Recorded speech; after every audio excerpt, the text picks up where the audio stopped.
Comenzamos con este vídeo de hoy, un estudio en profundidad de las memorias de estado sólido o memorias de semiconductores, bueno, también llamadas memorias integradas en chip. Pretendo mostrar y explicar los detalles internos que diferencian los distintos tipos de memorias y de esta manera que seamos capaces de comprender sus características, arquitectura, fundamentalmente diferentes y sus posibles aplicaciones. Cualquier tipo de memoria no vale para cualquier cosa, ni por características funcionales, ni por precio, ni por consumo, etcétera, etcétera. Es muy importante entender esto, incluso cuando se manejan microcontroladores, por ejemplo, que nos ofrecen muchas veces distintos tipos de memorias. Conocer la arquitectura interna del microcontrolador, o incluso del microprocesador, es siempre una buena garantía de hacer un buen uso de aquellos, es decir, una buena programación. En el caso de los microcontroladores, saber cómo es la memoria que ofrece al usuario hace que su uso sea mucho más eficiente y adaptado al problema que se desea solucionar. Por otro lado, como corresponde a cualquier sistema basado en microcontrolador, claro. En este primer vídeo nos vamos a ocupar de las memorias RAM estáticas, un tipo concreto de memoria RAM, que es un acrónimo que literalmente significa Random Access Memory. Son, claro, de acceso aleatorio. Es decir, se puede acceder a cualquier posición de memoria aleatoriamente para realizar una de las dos operaciones soportadas, lectura o escritura. Haciendo un poco de memoria, a mediados de los años 50 del siglo XX, las memorias, que no eran de estado sólido, en sistemas de computación, eran de acceso secuencial, es decir, había que pasar por todas las posiciones previas a la que contenía la información buscada antes de acceder a una determinada. Para hacer la clasificación que veis en la figura, únicamente se han tenido en cuenta una serie de factores tecnológicos que permiten diferenciar los distintos tipos de memoria en chip de estado sólido. Fijaos, en primer lugar, una primera clasificación de las memorias de estado sólido es las distinguimos entre las volátiles y no volátiles. Todos los tipos de memoria que veis en la figura necesitan una fuente de alimentación para hacer su función. Es decir, son circuitos activos. La diferencia está en que en las volátiles, cuando esa fuente de alimentación desaparece, se suprime, entonces la información que contiene desaparece, se destruye. No permanece en la memoria, quiero decir. Mientras que en las no volátiles, cuando la fuente de alimentación desaparece, la información almacenada en las memorias se mantiene, se queda en la propia memoria y no se altera. Así, vemos que entre las volátiles, los dos tipos genéricos más conocidos son la memoria RAM estática, la SRAM, donde podemos destacar ya que tiene unos tiempos de acceso entre 10 nanosegundos y 15 nanosegundos. Es decir, la operación más lenta que soportan estas memorias, que suele ser la de escritura de una nueva información en una determinada posición de memoria, puede estar en torno a entre los 10 y los 15 nanosegundos, depende del tipo de memoria, incluso un poco menos. Luego están las memorias RAM de tipo dinámico, las DRAM. El tiempo de acceso a estas memorias es un orden de magnitud casi mayor, o sin casi, mayor que las memorias RAM estáticas. Estamos hablando entre 80 nanosegundos y 120 nanosegundos. Con arquitecturas o con chips que pueden contener tamaños considerables, un mega por 4 bits, 16 megas por 1 bit. Luego veremos algún ejemplo y también veremos, en fin, la diferente aplicación que tienen unas y otras. Entre las no volátiles me he retrotraído mucho al pasado. Empezamos por la ROM, acrónimo de Read Only Memory. Es decir, eran memorias que ya no se utilizan, o bueno, dudo que se utilicen, porque eran memorias que las programaba el propio fabricante con la información que le daba al usuario. Luego, digamos, el orden y la evolución lógica, surgieron las PROM, que eran las ROM programables, pero solamente una vez. Es decir, el usuario en su laboratorio programaba la memoria, no hacía falta que lo hiciera el fabricante, pero solamente se podía hacer una vez. Luego aparecieron las EPROM, que eran las PROM, pero borrables. ¿De acuerdo? El proceso de borrado solía ser fuera del sistema donde estaba la propia memoria y se aplicaba una luz ultravioleta para borrar el contenido. Y finalmente surgieron los dos tipos más usuales hoy en día y que nos podemos encontrar en muchos sistemas, que son las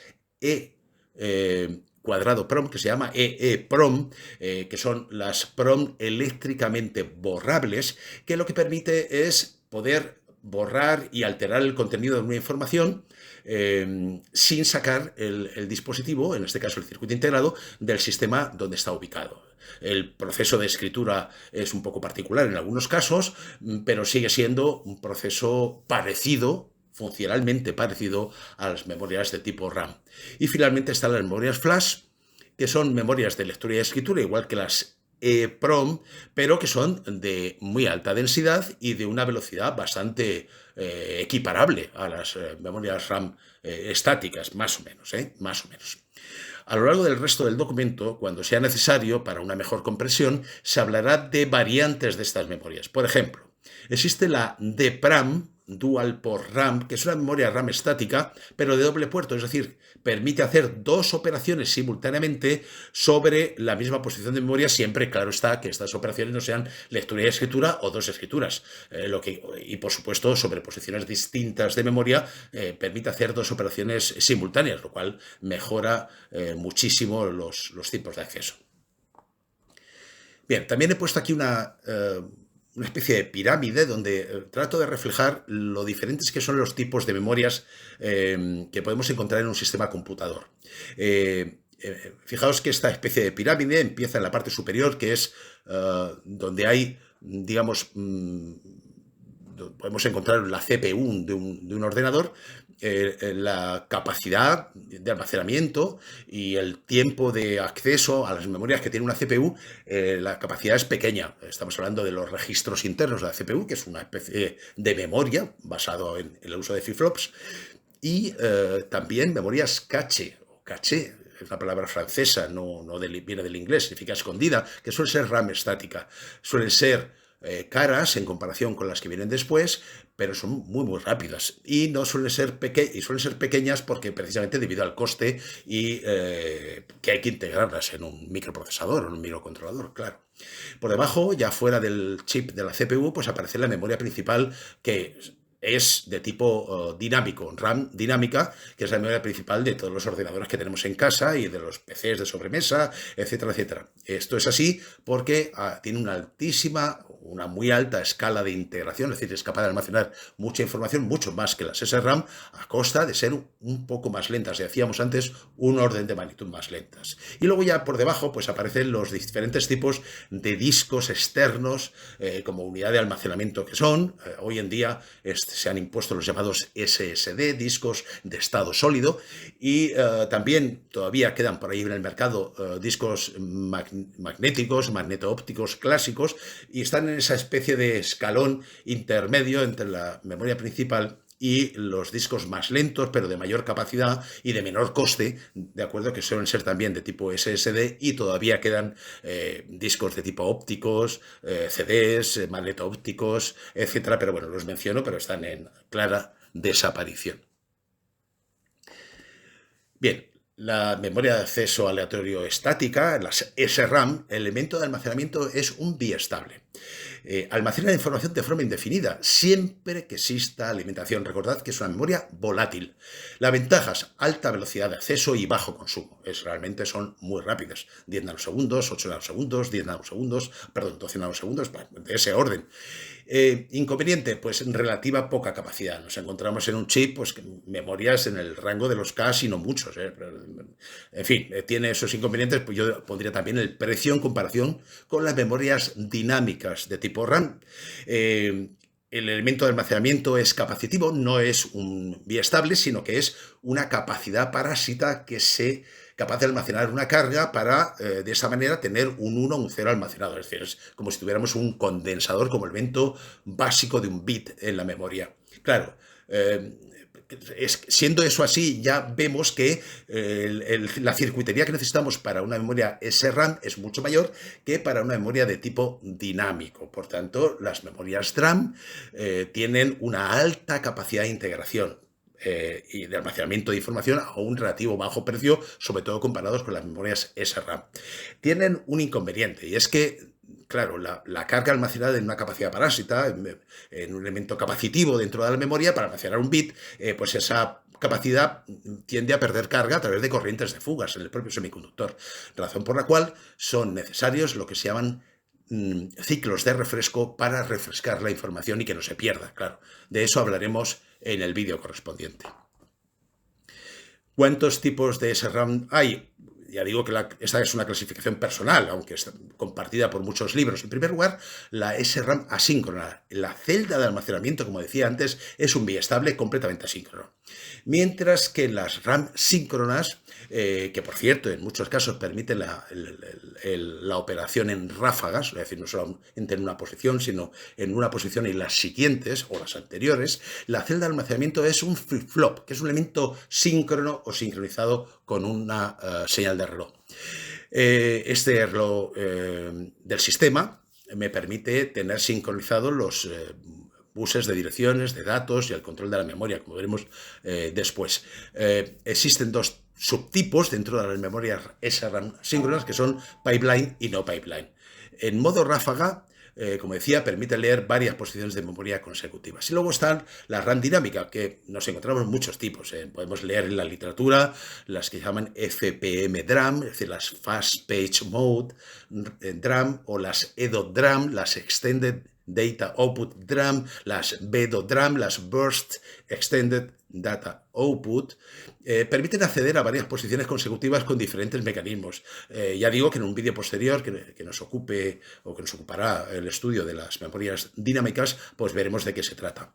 Y luego existe también un subtipo que son unas DRAM síncronas, igual que las síncronas de tipo RAM estático, todas las operaciones están sincronizadas con un reloj del sistema. Comencemos entonces por ver cómo es esta SRAM genérica. Bueno, el esquema que tenéis en la parte superior de la diapositiva, lo primero que nos dice es que es un elemento activo, tiene una señal de alimentación VCC y masa, y por tanto necesita esa fuente de alimentación para funcionar. Pero además, como sabéis, insisto una vez más, es volátil. Si esa alimentación desaparece, la información contenida en la memoria desaparece, por decirlo de alguna manera.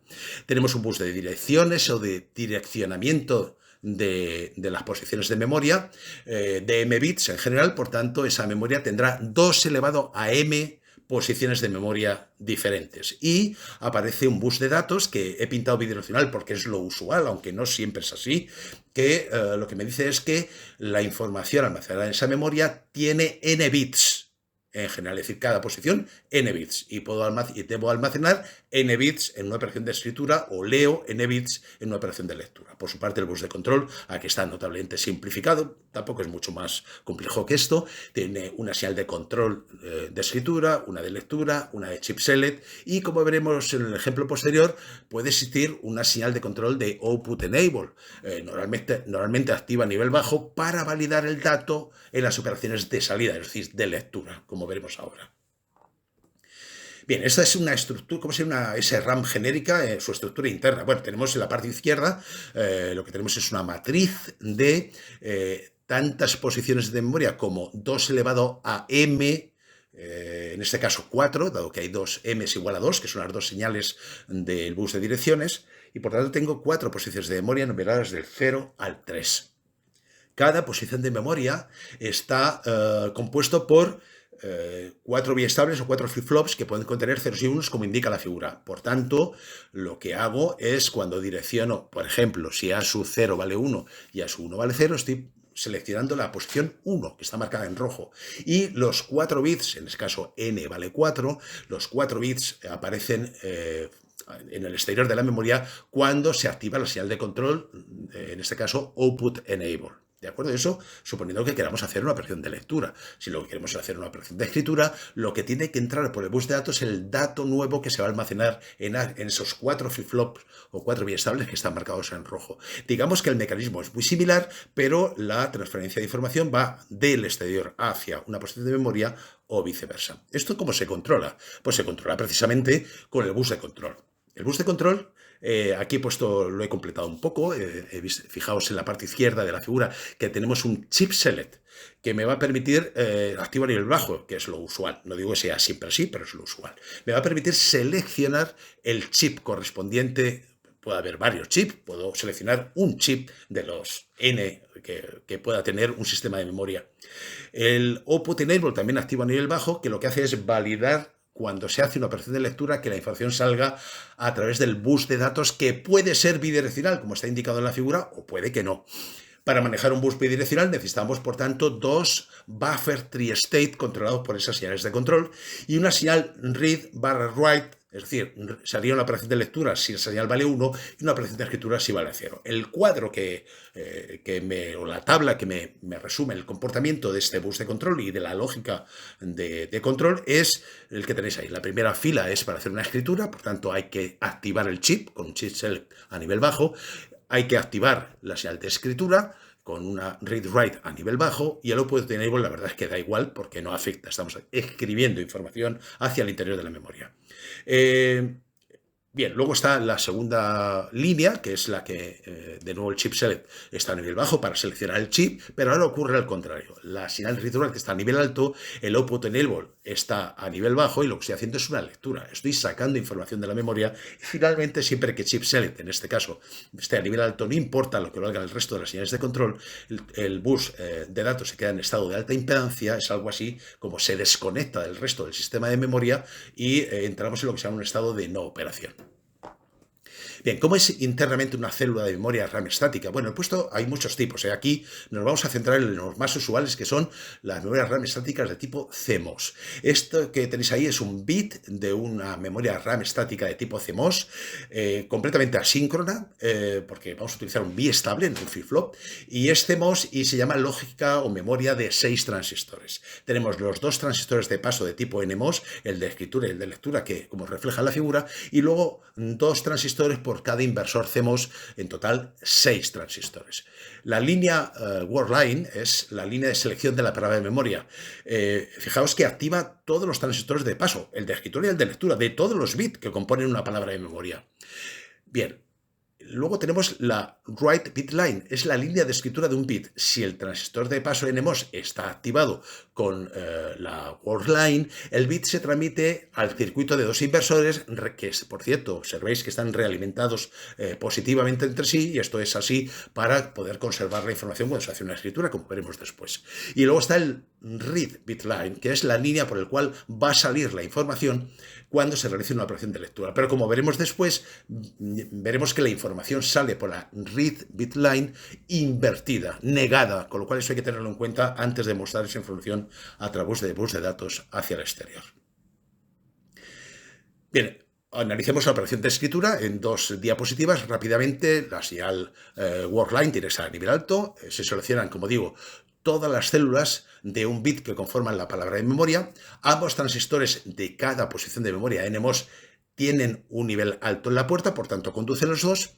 El dato se ha de situar en la WBL, y ese dato, dado que el transistor de paso de la parte izquierda está conduciendo, lo he marcado en rojo, ese dato atraviesa el transistor NMOS y va a almacenarse a precisamente la capacidad parásita, capacidad de puerta surtidor de entrada del inversor CMOS, que es C/GS2.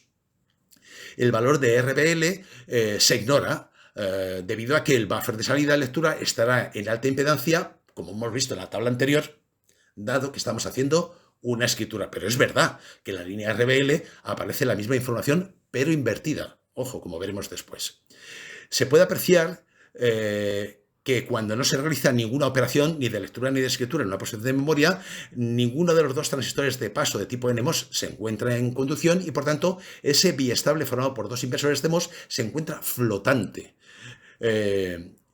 Bien, todos los transistores, hablando de una cuestión más tecnológica, MOS que componen este tipo de memorias, incluso los de paso, son transistores de acumulación, nunca de deplexión.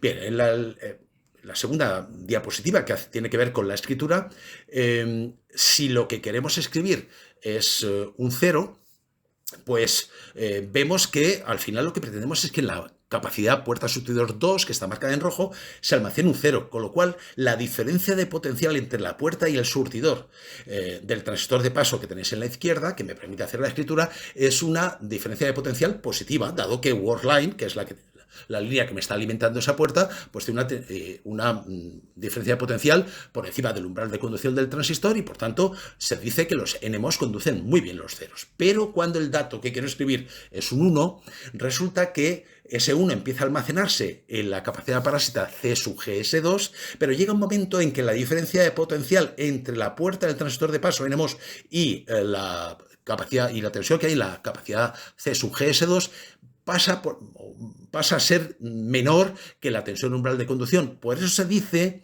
que los NMOS, transistores de paso NMOS, conducen mal los unos lógicos y por tanto lo que voy a almacenar en realidad es un 1 débil, que se llama. No hay problema, porque ese 1 débil, conectado a la entrada del inversor, de uno de los dos inversores de la célula, se realimenta positivamente con el otro inversor y ese 1 se restaura una vez que se haya completado la operación de escritura. Finalmente, dejadme hacer un comentario sobre la operación de lectura. Fijaos que la operación de lectura necesita que la word line esté a 1, igual que en la escritura. Se seleccionan ambos transistores NMOS de paso, por supuesto que sí, pero ahora el buffer tri-state de la escritura está desactivado y lo que ocurre es que el buffer tri-state de lectura RBL que está conectado a RBL es el que está activado, con lo cual si os fijáis que he marcado en rojo en línea punteada, lo que aparece a la salida, lo que va a aparecer a la salida es el contenido del transistor, de la capacidad parasita C sub G S1, que no es sino el bit almacenado negado. Bien, al ser esto así, que este valor es el valor negado realmente del bit que está almacenado, es necesario que antes de enviar hacia el exterior la información leída, se invierta. Esto se puede hacer directamente con el buffer triestado que veis en la figura, en la parte derecha, sustituyéndolo por un inversor triestado. O bien se puede hacer en un bloque que suelen tener estas memorias, que es lo que se llaman los sense amplifiers, que permiten, digamos, sus amplificadores de corriente, que permiten restaurar los niveles de corriente y, por tanto, adaptar mejor las impedancias involucradas en el diseño. Bien, no hay mayor problema y lo que sí se ofrece al exterior es la información sin invertir. Bien, terminamos poniendo varios ejemplos, en este caso de Infineon Technologies, que es una empresa que compró, se fusionó con Cypress. La memoria que veis en la figura es un poco antigua, pero me interesa resaltar que es una memoria RAM estática, la CY7C187, para indicar que en realidad internamente lo que tiene es una matriz de 256 por 256 bits. Lo que sucede es que hay 8 bits que se dedican a seleccionar las filas, que lo tenéis en la parte de izquierda, y 8 bits que se dedican a seleccionar las columnas. En total tenemos 16 bits, y claro, 2 elevado a 16 son 64K, pues el tamaño de la memoria. Sin embargo, otra característica importante es que el bus de datos no es bidireccional, está separado. Los datos de entrada entran en el input buffer y los datos de salida salen de los sense amplifiers. Por lo demás, el bus de control está compuesto por el chip enable y el write enable. No hay, como veis, el fabricante no lo especifica en sus hojas de características, una señal de output enable, porque en este caso, como veis, se pueden manejar ambos buses de datos que están por separado independientemente. Esta memoria tiene de hecho un tiempo de acceso mínimo de 15 nanosegundos. También os muestro la CY7C106B, es una memoria RAM estática de 256K por 4, este MOS. El tiempo de acceso mínimo son 12 nanosegundos, tanto en lectura como en escritura, y lo que veis ahí es que tiene un array de 512 por 512 por 4 bits, no como antes, que era por un bit, que también tiene separados los decodificadores de las filas y de las columnas. Y, naturalmente, en este caso, llama la atención porque efectivamente ahora tenemos un bus de direcciones de 4 bits bidireccional. Y como veis, aparece claramente la señal Output Enable en ese bus de control. La lógica es muy parecida que la anterior y eso me permite seleccionar si la información activando los buffer triestros correspondientes va a entrar o salir del chip. Bien, luego tenemos aquí también de Infineon, una CY7C128A, que es una memoria RAM estática de 2K por 8. Lo digo para que veáis las diferentes modalidades. Luego cada uno en la selección de las memorias, dependiendo de las necesidades de su sistema, puede seleccionar una u otra o diseñar un sistema de memoria que se adecue perfectamente a su diseño. Bueno, no voy a insistir mucho, son 15 nanosegundos de tiempo de acceso mínimo. De nuevo tiene una serie de bits del bus de direcciones para seleccionar columna y otros para seleccionar las filas, y el bus de datos es bidireccional y por supuesto ese bus de datos se controla con el bus de control que tenéis en la parte inferior izquierda. Terminamos entonces diciendo que los tipos de memoria SRAM son SRAM asíncrona clásica ya explicada con un bit estable como célula de almacenamiento de un bit, la en SRAM síncrona con un flip-flop como célula de almacenamiento de un bit, muy similar al anterior, pero en vez de ser un bistable es un flip-flop. La DPRAM, que es una memoria SRAM, RAM estática de doble puerto, como decía al principio del vídeo, existe también de 4 puertos.